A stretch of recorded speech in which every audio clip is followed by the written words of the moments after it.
How are you? Nice to see you again. Yeah, very well. Nice to see you. Thank you very much. No mocking me before you sit down. Take a seat. You can be on green, and we have cameras here as well. That's interesting. And did you want to go on there, and then you sit down there? That'd be lovely. No worries. How are you, by the way? Very well. I'm all good. Do you always travel with 17,000 people? I try not to, but it kind of happens, unfortunately. It's a big campaign we're on. Tell me about it. We've all got a big job. It's the World of Vision. Vodafone-sponsored World of Vision.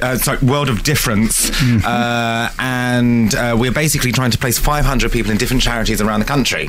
And so that's what we're doing. We're travelling the country. We're talking to people that did it in 2009. Our lovely girl here. Hi. Hello. What's your name? I'm Libby. Hello, Libby. Nice to see you. And so we're going around and we're spreading the message and just trying to get as many people involved with charity work as much as possible. And Vodafone, what they're doing is they're paying people to go and work in the charity for 2 months. So it's absolutely brilliant.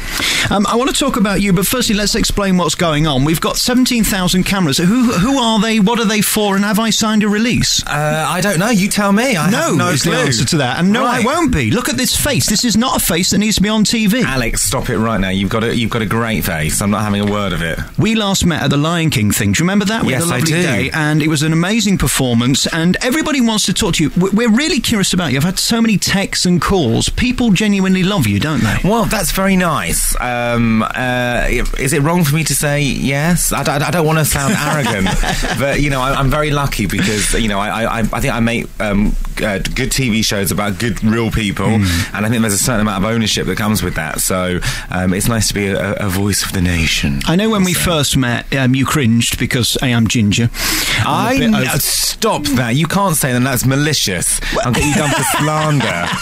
You can't say that. Well, I know I'm a tribute to Burton's, but the thing about me is I try my best, but you can't polish a turd, and you have to make the best of a bad job. That's my saying. You might not be able to polish a turd, but you can sprinkle glitter on one. Can you? And that's what you do so well. I've read your book, and the thing about it is we've had the same upbringing. I was a fat child and still now think I look like Rick Waller. In your head, how do you think you come across now? Have you dealt with all that? Do you know what? I think we're always dealing with our own self-belief and our own self-image, and I don't think we ever are going to be in a space where we feel entirely confident about ourselves, which is why I enjoy doing the job that I do, because I meet real people that are going through real issues, and I learn something every single day with the people that I'm with. So it's an ever turning circle, isn't it? I think women more than anyone really love you because you've made people who don't necessarily look like Victoria Beckham feel attractive. Why is that so important to you, to make people realise that actually Victoria isn't normal? About 3 stone heavier, 4 stone or 5 stone heavier is normal. Yeah, I think we need to be very, very careful about what language we use with that, because if we turn around and say Victoria isn't normal, there are a lot of women out there that are very slight, that is how their body is naturally formed. I think that we need to be very, very careful about belonging to a sense of community, and that women need to feel that they can look different and they can feel unique and not have to feel victimised about it, which is why we make the shows, and they're still fashion shows. They're for everyone. So, for instance, we are on our catwalks, we have different models of different sizes, and we do the makeovers and stuff. So we try to represent absolutely everyone. We're going to get back to volunteering in a minute. We've got 15 minutes left with Gok Wan if you want to get through and speak to him. 0845 303 3333. So many texts saying thank you for empowering them. Would you stand up and let me describe what you're wearing today? Because I know my punters would like to know. You're all in black, which I love. I always wear black because it's good for the man boobs, but you don't have any. Why are you wearing black? Have you been to a funeral or something? You know what? No, I haven't. Nearly yours in a moment, if you carry on like that. I like wearing black. I've worn black for many, many years, and yeah, we didn't kind of describe what I was wearing, though, did I? You just went black. So come on then. So in your expert opinion, I don't know anything. In that fabulous shirt you're wearing right now, you describe what I'm wearing. I've no idea. Look, you look so good. I'm just a pair of... Look, let me stand up. Right. A pair of jeans and a shirt and some rubbish shoes. I mean, that's as good as it gets. It's a brilliant outfit for radio. It doesn't matter, though, does it? Who'd have known that cameras were coming in today? If you'd have said, I'd have put my little sparkly red number on. Oh, I wish you had done. So what is that? Is that a camisole? What would you call it? Do you know what? I'm just wearing a very, very simple sweater. I'm wearing a pair of black trousers and a pair of white trainers. There you go. I mean, not very nice. Glamorous at all. And you look tremendous, and congratulations. Oh, you are gorgeous, as always. We haven't got time to talk about your story in full, but really you've come so far, both emotionally and physically as well, and it's not easy, is it? And do you know what? I don't think any life is easy. I think all of us have, different traumas and, different struggles in our lives. And, which is one of the amazing things about working on this campaign, I have to say, is that I'm meeting literally hundreds and hundreds of people that have got a real life story. And, how many times do you get that opportunity in your life? It's brilliant. Let's talk about those people now then. This campaign, set it up for me. What's the point of it and why are you involved? Okay, so, Vodafone have sponsored the World of Difference campaign. Okay, so they did it in 2009 to start off with. This is the second year running. And what Vodafone have done is they're putting 500 people into placements in different charities around the country. So it's as easy as this. You choose the charity you want to go and work for, and you have a little word with them. If they agree to it, then you go online, you fill in an application form, and it's as easy as that. If you don't know the charity you want to work for, then you can go onto the charity matchmaker, which is online again. So you just put in your details, and it will recommend different people in your area. And what's really important about this campaign, I think you'll agree with me, Libby, because you did it last year, is that you have the opportunity to work for the smaller charities in your area, not just the big glossy ones that are based in central London. It's because so much help is needed around the country. And the reason I got involved is because I've done charity work most of my life, and it's great now that I'm in a position that I've got a profile that I can put some press into it, but that is working with just one charity. By doing this campaign for the guys, I'm touching at least 500 different charities around the country, and to me that feels amazing. And I know it's a cliche, but you do get out what you put in, don't you? There's something very rewarding about giving something for nothing. Absolutely. And the thing is, there's no point in having or doing the job that I'm doing if I'm just going to keep it all to myself. It's pointless. It means nothing. And so, like I say, it's about sharing. Did you enjoy it, Libby? Oh, well, I did. I mean, I've been working for the charity now voluntarily for about 2.5 years, and having this chance to actually spend 2 months just doing nothing else was fantastic. And it wouldn't be the sort of thing that a small charity like Village to Village would ever be able to afford for anyone else to do. Tell us about that charity then. What is it and what did you do? Okay, so Village to Village, it's a small international development charity. We basically support projects in Tanzania, so whether it's helping people with HIV and AIDS or people who are farmers, or even just school kids to sort of expand their opportunities for education. Then what I got to do was to sort of set up a programme to recruit volunteers, both for the UK and to go over to Tanzania to support the projects directly there. So now we've got sort of teams in universities set up who are sort of dedicated. It's amazing. It's amazing. The word, it's great. Brilliant. Just to hear a story like that, it's just so empowering. And why you? I mean, there are so many celebrities who take and turn up for the free glasses of champagne and don't give anything back. Why does it matter to you so much that you do try and help out? I think my own personal journey when I was younger, if I knew about different charities that maybe I could have sought help with, I think my own personal path would have been slightly different.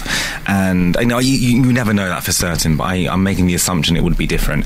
And then a few years ago, I became ambassador of a charity, and I fell in love with it. I fell in love with the work. It means so much to be able to go and do something which feels worthwhile, because I think that often what we can do is we can get so wrapped up in our own worlds, whether it's kids, jobs, career, money, whatever it is. You sometimes actually forget that you do belong to a community, that it's our nature to go and help people, but you just get so caught up, and we're not bad people for doing that. It's just that we're a massive country. We're very important in the world, and it's everything seems to be engineered at work and money and success. Sometimes the smaller things are the most successful movements for me, and if that is going and doing a day's workshop with a bunch of kids, whether that's going and writing something which is going to help someone or giving somebody a bit of profile, then to me it feels great. And in terms of when you were younger and much bigger than you are now, was anybody there to help? Because it seemed like you're in a very lonely place. What advice would you have for parents today whose kids are big?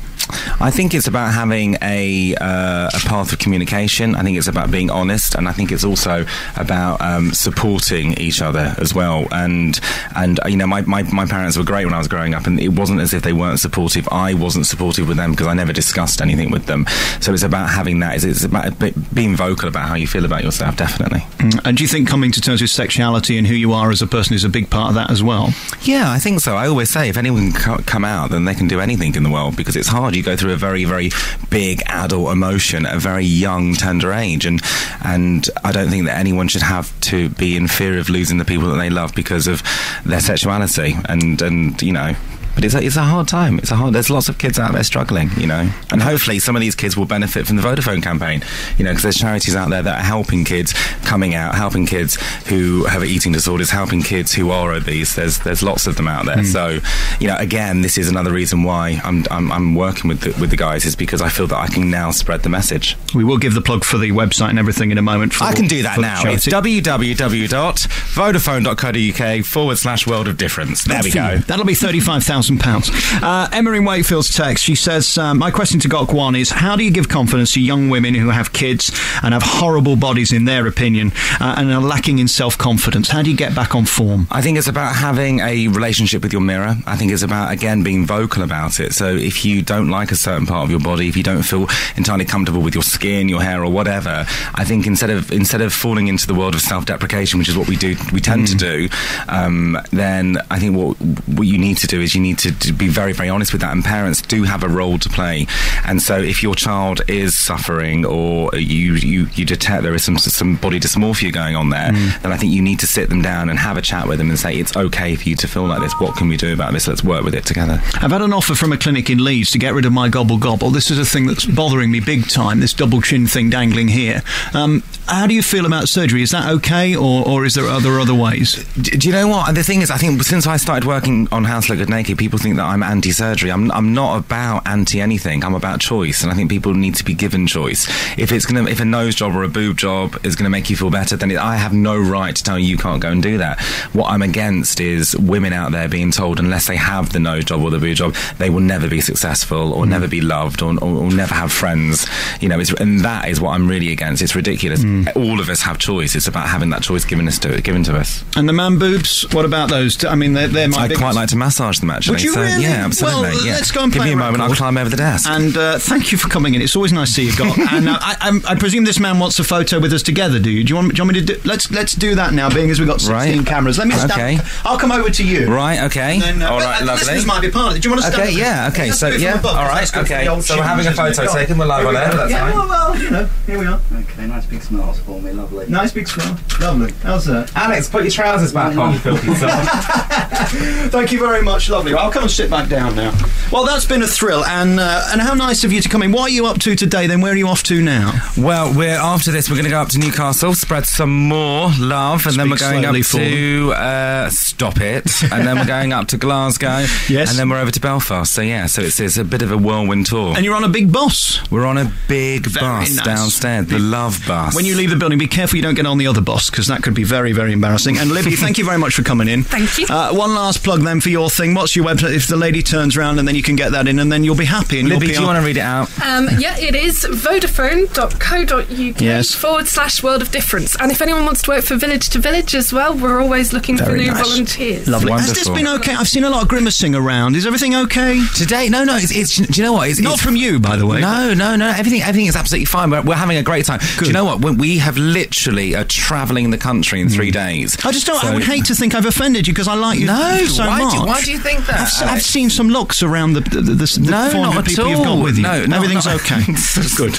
Listen, fine. Liz Green loves you as well. She's on afterwards. She would have liked to have seen you, but unfortunately, it didn't work out. But Liz Green thinks you're marvellous, so there you go. And my punters love you very much.